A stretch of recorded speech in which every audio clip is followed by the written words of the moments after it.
Hello everyone. So manu bala suna hop kuri ase. Aji na pari kina connect talu kina hai ase.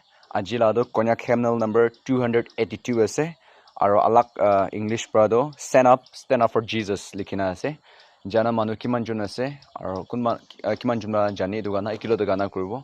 May God bless each one of you through this song. Chalo ita man gana kuru.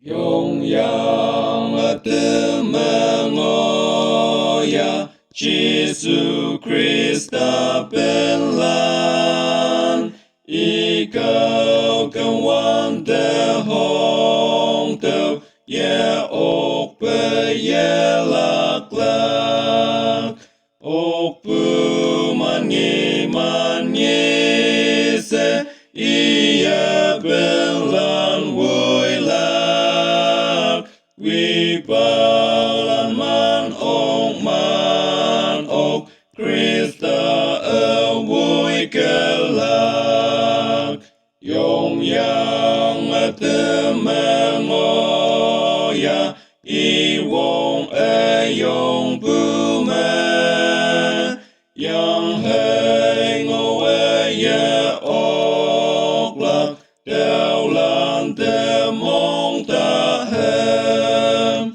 ngao mai o tem ya ye lạc về yok ya ye au pe slep chu ngai la ke wong ye nang pe ta ngo yong yang atemengoya chin de amen hok cha de nhi hok pu te quang mau mai nhi ok pu hem au hi ba ok la ke yen sel teu la iya ang pa Krista pe chin te wa